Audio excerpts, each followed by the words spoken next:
Hello out there to all you bookworms that have nothing better to do than watch 11th Honors Lit class projects. My name is Thomas Eads and this is Crash Course American Literature. Today we're talking about one of the classic regionalist writers in American literary history, Mark Twain. Mr. Eads, does this mean that you might get fired for teaching Huck Finn to us due to all of the controversy surrounding the book? Oh, me from the past, let this be a lesson to you to never back down from a challenge, no matter what the cost. Now before we get into the nitty-gritty of Mark Twain's genius, we first have to talk about a form of literature called regionalism. Regionalism is a subsection of the American literature time period of realism that deals with characters' dialect, topography, customs, and features that are particularly unique to a certain region. Famous authors of the regionalist era include William Faulkner, Robert Frost, Sinclair Lewis, and most famously Mark Twain. Authors utilize the topography in their novels to help readers have a sense of where they are in the world and describe the landscape around them using vivid imagery. Many regionalist writers also use many different dialects in their novels to establish authority and credibility in their texts. Also, narrator translation is key in regional novels in order to decide if we can or cannot trust the narrator. Now we are going to focus in on Mark Twain in particular and analyze how he uses regionalism in his novel, The Adventures of Huck Finn.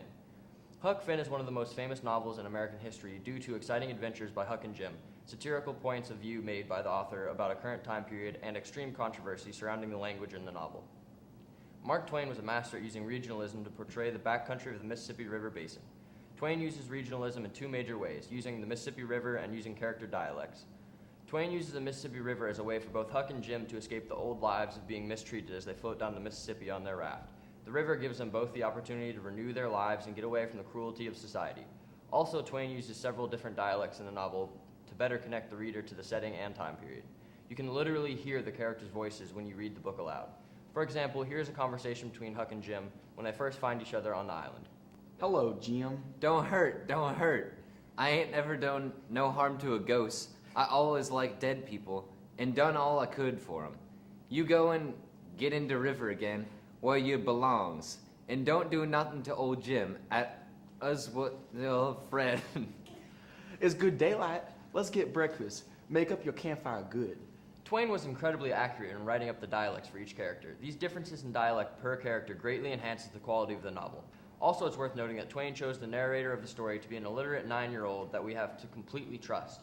Everything that is taking place in this novel is being told to us by someone that we would not trust in any other situation. Another major portion of Huck Finn is the aspect of satire and irony used by Mark Twain to critique the current society that he was living in. Mark Twain was vehemently opposed to slavery and felt it was morally wrong. He felt strongly that the issue dealing with race and slavery needed to come to an end. In order to do so, he used the power of satire and irony to critique the society he was living in. He also was outspoken against the idea of formal education. He saw formal education as brainwashing children into memorizing their dull textbooks.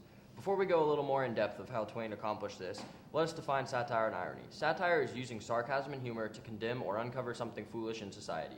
Irony is the opposite of what is expected or meant. The first example of satire in Huck Finn comes during Huck Finn's small adventure with Tom Sawyer. When Tom Sawyer was trying to get his friends to form a band of robbers, he told them they must ransom people in order to be like the robbers in the books. When the boys questioned what ransoming was, Tom responded, "I don't know, but that's what they do. I've seen it in the books, and so of course that's what we've got to do." Here, Mark Twain is trying to denounce formal education and its heavy use of blindly accepting what is in the textbooks. Twain also uses irony to get his point across before the novel even begins. In his explanatory, Twain lists off all the dialects in his book, and he cunningly listed the Missouri Negro dialect before all of the other white dialects. By putting the black dialect before the white dialect, he is showing that whites shouldn't always come before blacks. He's portraying the opposite of what was expected during his time period. Twain solely believes in the basis of which our country was founded upon, that all men are created equal.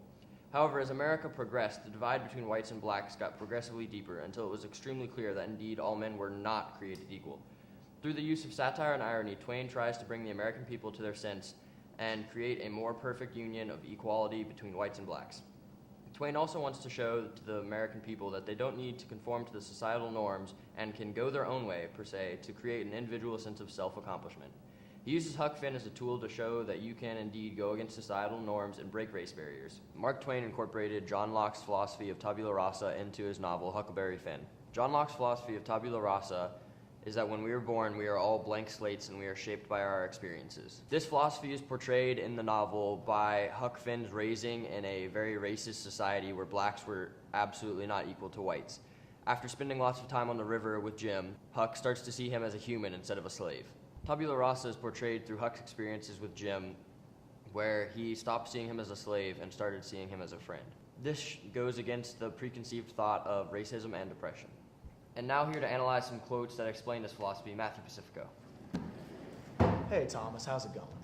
So, tabula rasa can be shown in Huckleberry Finn's first experience with Jim seeing him as an equal.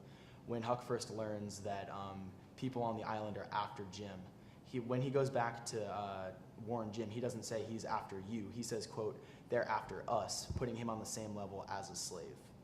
This is the first time we see Huck actually equal himself with Jim. So we can see how his experience with Jim has put him on an equal level.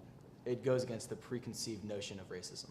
Another example of Huck being shaped by his experiences, which would tie in with tabula rasa, would be towards the end of the novel when he learns that the dolphin kidnapped Jim and sold him back into slavery, is when Huck is trying to decide whether or not to go back and rescue Jim out of slavery again, because he struggles internally with the fact of either not saving him and conforming to society, or going against the will of society because he knows that Jim is his friend and get him out of the horrors of slavery.